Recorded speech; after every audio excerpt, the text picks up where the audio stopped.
আজকে আমরা একটা ট্রানজিশনাল পিরিয়ডে আছি, একটা দোলাচল চলছে।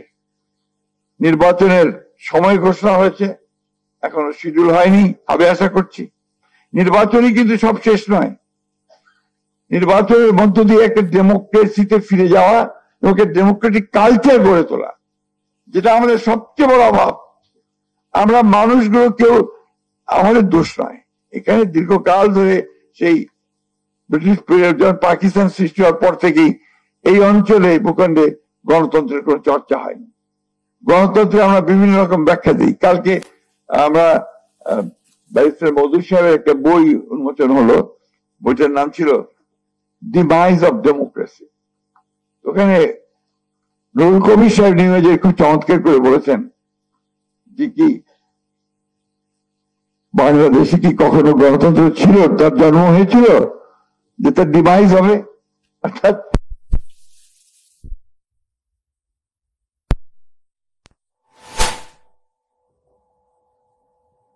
এবং তার প্রধান কথা যেটা যে আপনাকে অন্যের মত সহ্য করতে হবে, টলারেন্স।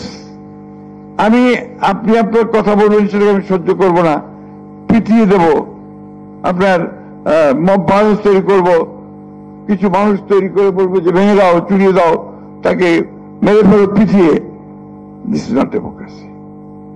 ডেমোক্রেসির মূল কথা হচ্ছে যে আমি তোমার সঙ্গে একমত না হতে পারি, কিন্তু তোমার মত প্রকাশের যে স্বাধীনতা, তাকে আমি আমার জীবন দিয়ে হলেও রক্ষা করব। That is democracy. দুর্ভাগ্যক্রমে আমরা এখানে অন্যের মতকে সহ্য করতে চাই না, আমরা তাকে উড়িয়ে দিতে চাই। এই জায়গা থেকে আমাদেরকে সরে আসতে হবে। আমাদেরকে আজকে বাংলাদেশের সত্যিকার অর্থেই যদি আমরা সাস্টেইনেবল হতে চাই, একটা ব্যবস্থা তৈরি করতে চাই, ব্যর্থ রাষ্ট্রে পরিণত হতে না চাই, তাহলে গণতন্ত্রকে আমাদের এখানে নারিশ করতে হবে, তাকে প্রতিপালন করতে হবে, গণতান্ত্রিক প্রতিষ্ঠানগুলোকে নির্মাণ করতে হবে। কোন দল কে জিতলো, কে হারলো, ইটস নট ইম্পর্টেন্ট।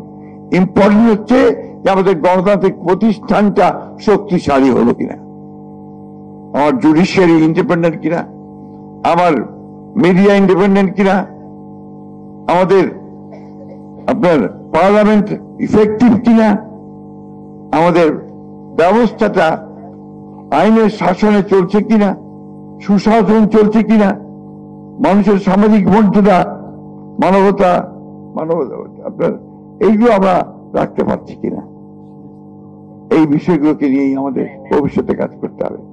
আজকে বিএনপির সবসময় বিএনপির দায়িত্বটা বেশি বর্তায়। আজকে নির্বাচন আসছে, বিএনপির উপরে দায়িত্ব বেশি বর্তেছে এবং বিএনপিকে সত্যিকার অর্থেই এমন একটা মোর্চা করে তুলতে হবে যে মোর্চা গণতন্ত্রের জন্য লড়াই করেছে অতীতে, লড়াই করবে এবং গণতন্ত্র এখানে প্রতিষ্ঠানিক রূপ দেবে। এই মোর্চাই আমাদেরকে এখানে করতে হবে। আমাদের নেত্রী দেশনেত্রী বেগম খালেদা জিয়া, তার দিকে তাকালেই তো আমরা উত্তরটা পেয়ে যাই যে একজন নেত্রী সেই গণতন্ত্রের জন্য, গণতন্ত্রকে প্রাতিষ্ঠানিক রূপ দেওয়ার জন্য, গণতান্ত্রিক ব্যবস্থা ফিরে দেওয়ার জন্য চরম অত্যাচার নির্যাতন সহ্য করেছেন এবং দীর্ঘ 6 বছর অন্তরীণ থেকেছেন। এখনো অসুস্থ অবস্থায় তিনি কিন্তু ওই গণতন্ত্রের কথাই বলছেন। 5ই আগস্ট উনি একটা খুব ছোট্ট একটা বিবৃতি দিয়েছিলেন, বোধহয় 4-5 লাইনের। ওইখানে তিনি খুব সুন্দর করে বলেছিলেন, প্রতিশোধ নয়, প্রতিহিংসা নয়, আসুন আমরা গণতন্ত্রকে প্রতিষ্ঠা করতে সবাই একযোগে কাজ করি।